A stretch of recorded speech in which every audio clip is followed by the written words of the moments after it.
নমস্কার, শুভ সকাল। আপনারা দেখছেন শেষের কবিতা সুন্দরবন ইউটিউব চ্যানেল। আজকের এই ভিডিওটি ওয়েস্ট বেঙ্গল স্টেট ইউনিভার্সিটির ষষ্ঠ সেমিস্টারের বাংলা মাইনর সিলেবাস নিয়ে যারা পড়াশোনা করছে তাদের কাছে খুব গুরুত্বপূর্ণ। কারণ গুরুত্বপূর্ণ এই কারণে তোমাদের এই ষষ্ঠ সেমিস্টারে বাংলা মাইনরের একটি নাটক পড়তে হয়। নাটকটি হলো চন্দ্রগুপ্ত। আমরা চন্দ্রগুপ্তের আগে বিস্তারিত আমরা আলোচনা করে দিয়েছি। নাটকের নামকরণটা আমরা ভিডিও আকারে প্রকাশ করে দিয়েছি, তোমরা দেখে নেবে। আজকে আমরা আলোচনা করে দেবো এই যে চন্দ্রগুপ্ত নামাঙ্কিত এই নাটকটি দ্বিজেন্দ্রলাল রায়ের। এই নাটকের প্রধান চরিত্র হলো আমাদের চন্দ্রগুপ্ত। আর সেই চন্দ্রগুপ্ত চরিত্রটি তোমাদের আলোচনা করতে হবে। এটা কিন্তু মোস্ট ইম্পর্টেন্ট পরীক্ষার জন্য। পরীক্ষায় এই প্রশ্ন কিন্তু তোমাদের আসবে। এই প্রশ্নটা আসলে তোমরা এইভাবে প্রথমে অ্যাটেন্ড করবে যে আমরা বারবারই যেটা বলে দিই, আলোচনার শুরুতেই আমরা বলে রাখি যে দ্বিজেন্দ্রলাল রায়ের একটি অন্যতম ঐতিহাসিক নাটক চন্দ্রগুপ্ত। আর এই চন্দ্রগুপ্ত নাটকটি 1911 সালে রচিত হয়। সালটা কিন্তু মনে রাখবে তোমরা। আসলে মধ্যযুগের একটা অনন্য সৃষ্টি, অনন্য মাইল ফলক এই চন্দ্রগুপ্ত নাটকটি। আর সেই নাটকের একটি অনবদ্য চরিত্র, নাট্য সাহিত্যে এক অনবদ্য সৃষ্টি, যার নাম ভূমিকায় চিত্রিত আছে চন্দ্রগুপ্ত চরিত্রটি। আর এই চরিত্রটি আমরা প্রথম থেকেই একটা ধীর গতিতে একটা বিবর্তন লক্ষ্য করছি আমরা।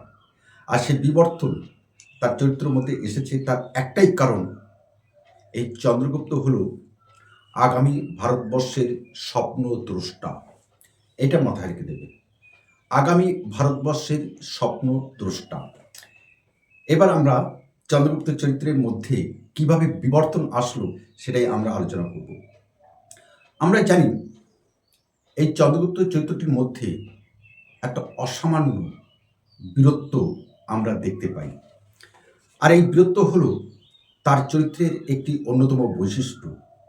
আর সেখানে আমরা দেখলাম মগধের সিংহাসন থেকে এই চন্দ্রগুপ্ত যখন বিতাড়িত হয়, তারপরেও কিন্তু তার চরিত্রের মধ্যে যে তেজস্বিতা, যে বীরত্ব, বিন্দুমাত্র কিন্তু খামতে হয়নি, কমেনি। বরং আমরা বলতে পারি এই মগধের সিংহাসন থেকে বিতাড়িত হওয়ার পর এই চন্দ্রগুপ্ত চরিত্রের মধ্যে আরও তেজস্বিতা যেন বেড়ে গেছে।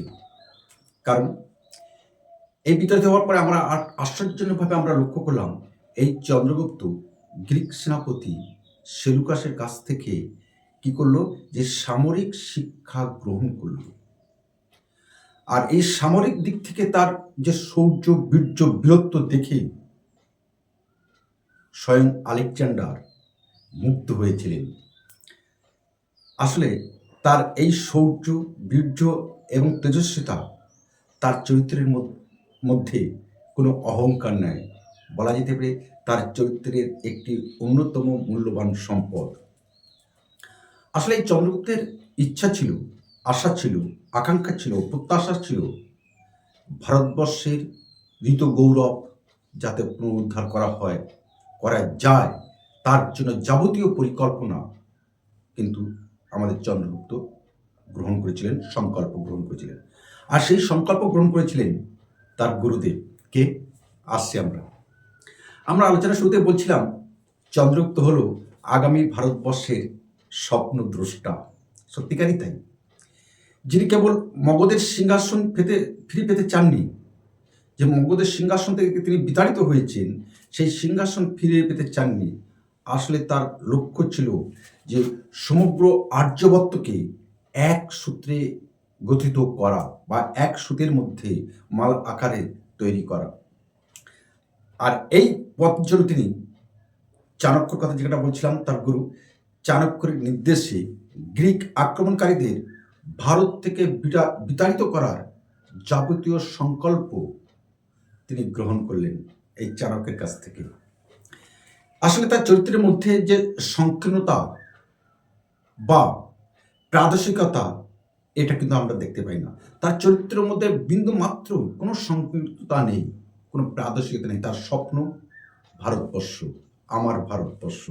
ভারতবর্ষকে কিভাবে আবার নতুনভাবে এই গ্রিক যে শত্রু, তাদেরকে কিভাবে বিতাড়িত করে আবার ভারতবর্ষকে শস্য শ্যামলা রূপে সব পৃথিবীর দরবারে, বিশ্বের দরবারে ভারতবর্ষকে কীভাবে তুলে ধরা যায় তার যাবতীয় স্বপ্ন ছিল আমাদের চন্দ্রগুপ্তের মনে। তাই তো তাকে বলা হচ্ছে আগামী ভারতবর্ষের স্বপ্নদ্রষ্টা হলো আমাদের এই চন্দ্রগুপ্ত। আসলে এখানে আমরা এই চন্দ্রগুপ্ত চরিত্রের মধ্যে আমরা একটা জাতীয়তাবোধ আমরা লক্ষ্য করতে পারি। আর জাতীয়তাবোধ লক্ষ্য করতে পারি বলেই তার মধ্যে এসেছিল অখণ্ড ভারতবর্ষের স্বপ্ন। জাতীয়তাবোধ না থাকলে এই অখণ্ড ভারতবর্ষের স্বপ্ন কিন্তু দেখা কখনই তার সম্ভব নয়। তাই নাটকে আমরা উল্লেখযোগ্যভাবে এই চন্দ্রগুপ্তর মুখে একটা উল্লেখযোগ্য সংলাপ আমরা শুনতে পাই। সমগ্র ভারতবর্ষকে একচ্ছত্রাধীন করতে হবে, আর না হলে এই বিদেশিদের হাত থেকে নিস্তার নেই। সমগ্র ভারতবর্ষকে একচ্ছত্রাধীন করতে হবে, না হলে এই বিদেশিদের হাত থেকে আমাদের নিস্তার নেই। সত্যিই তো আমরা একটু আগে বলছিলাম সমগ্র আর্যবর্তকে এক সূত্রে যে গঠিত করার জন্য, গাঁথার জন্য যে সংকল্প তিনি গ্রহণ করেছিলেন চাণক্যের কাছ থেকে, আর এখানে এসে সেই প্রতিফলন আমরা দেখতে পাচ্ছি। তাই তো তিনি বলছেন সমগ্র ভারতবর্ষকে একচ্ছত্রাধীন করতে হবে, না হলে এই গ্রিক যে বিদেশিদের কাছ থেকে এই ভারতবর্ষের কোনো নিস্তার নেই, ভারতবাসীর কোনো মুক্তি নেই। আসলে আমরা এখানে এই চন্দ্রগুপ্তের চরিত্রের মধ্যে একটা উল্লেখযোগ্য জিনিস দেখতে পাই। কি সেটা? গুরুভক্তি এবং আনুগত্যময়। কার প্রতি? তার গুরু চাণক্যের প্রতি। অসাধারণ একটা চরিত্র এই যে চন্দ্রগুপ্ত। এই চাণক্যকে শুধু তিনি গুরুদেব নয়, তিনি তার সমগ্র কথাকে, সমগ্র বক্তব্যকে, সমগ্র উপদেশকে তিনি বেদ বাক্য হিসাবে গ্রহণ করতেন। আর এই চাণক্যকে সামনে রেখে চাণক্যের কথাকে, চাণক্যের পদ্ধতি ভারতবর্ষকে কীভাবে উদ্ধার করা যায় তাই দেখে তিনি আগামী ভারতবর্ষের স্বপ্ন চাণক্য দেখেছিলেন। আসলে এই গুরুর প্রতি তার ছিল অগাধ ভক্তি এবং বিশ্বাস। এই ভক্তি এবং বিশ্বাস মানুষকে কোথায় নিয়ে যেতে পারে, কিভাবে নিজেকে প্রতিষ্ঠিত করা যায়, নিজের আত্মবিশ্বাস থাকলে, গুরুদেবের কাছে শ্রদ্ধা থাকলে নিজেকে যে কিভাবে তুলে ধরা যায় আমরা চন্দ্রগুপ্ত নাটকে চন্দ্রগুপ্ত চরিত্রের মধ্যে দিয়ে আমরা দেখতে পাই। আসলে আমরা প্রথমেই বলছিলাম না যে চন্দ্রগুপ্ত চরিত্রের মধ্যে একটা বিবর্তন, আর সেই বিবর্তনে আমরা শেষে কিন্তু এই চন্দ্রগুপ্ত রাজা হতে পেরেছিলেন, ঋত গৌরব ফিরে পেয়েছিলেন। তিনি মগধের সিংহাসন থেকে যেমন বিতাড়িত হয়েছিলেন, আবার তেমনি সেই মগধের সিংহাসন কিন্তু তিনি দখল করতে পেরেছিলেন। আসলে গুরু শিষ্যের এই যে সম্পর্কের রসায়ন, এই রসায়ন কিন্তু আমাদের আলোচ্য চন্দ্রগুপ্ত নাটকের মূল চালিকা শক্তি। আসলে শুধু চালিকা শক্তি নয়, তিনি ভালো করে জানতেন যে চাণক্যের প্রতিটি পদক্ষেপ হল ভারতবাসীর মঙ্গলের জন্য। তাই আমরা দেখতে পাই চন্দ্রগুপ্ত চরিত্রের মধ্যে মানবিকতা, দেখতে পাই প্রেম।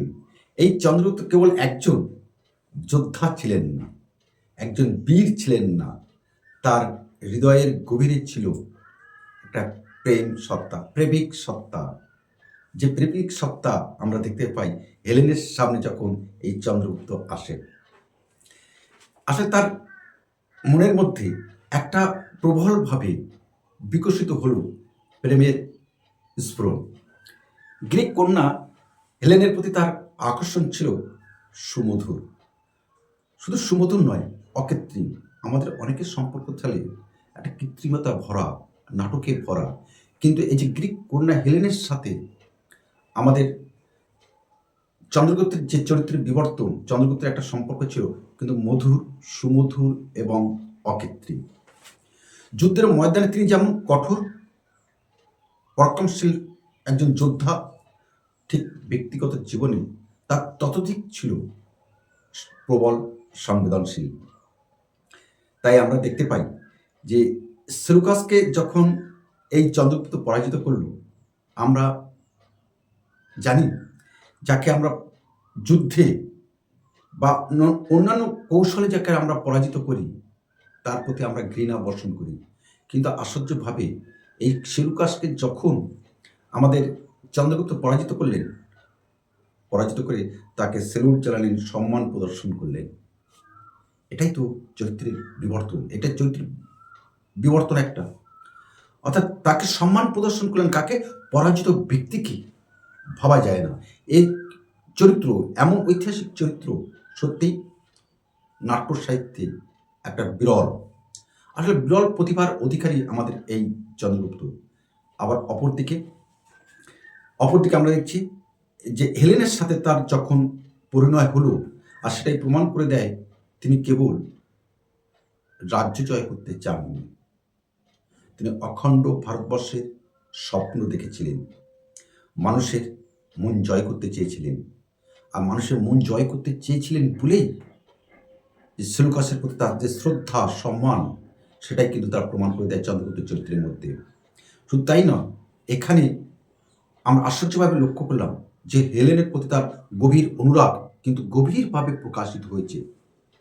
আর এই হেলেনের মধ্যে দিয়ে হেলেনের প্রেমের সত্তা নিয়ে এই আমাদের চন্দ্রগুপ্ত কিন্তু অনেকটা দূরে পৌঁছে যেতে পেরেছিলেন।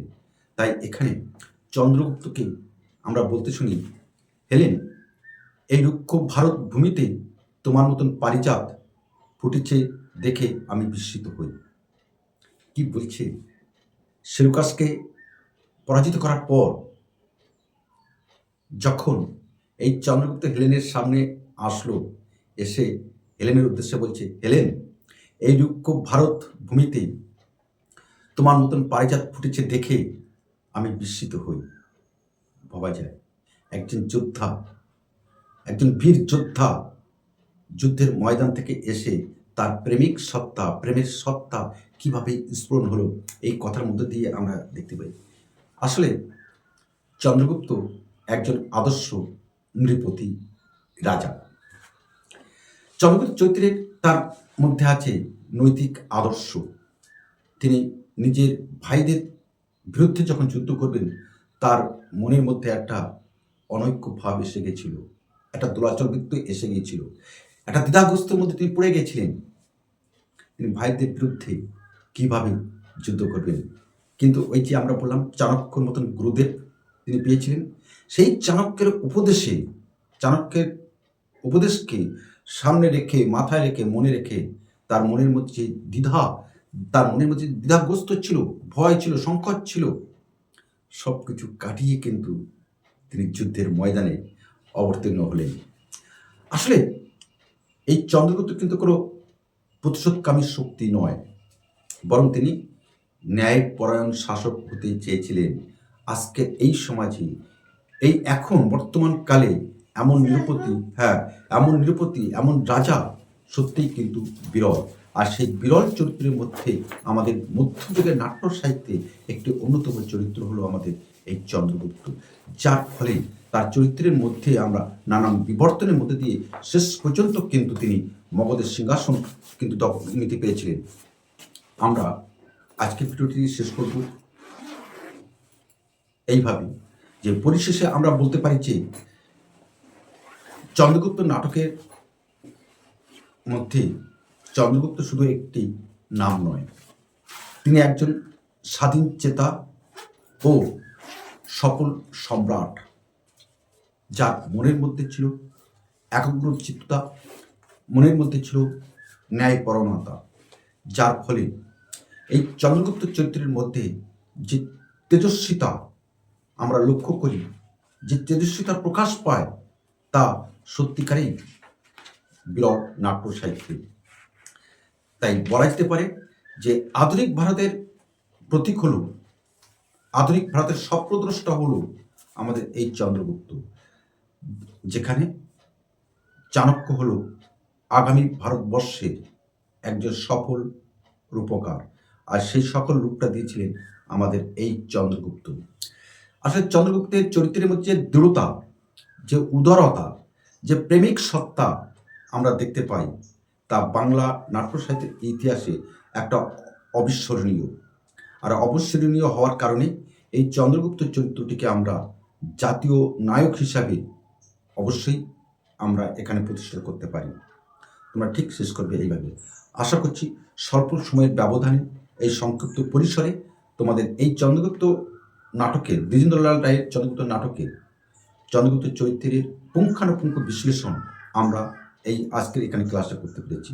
আর যদি সত্যিকারই তোমার মনের মধ্যে যদি লাগে তাহলে অবশ্যই আমাদের পাশে থাকবে এবং বন্ধুদের মধ্যে শেয়ার করে দেবে। নমস্কার।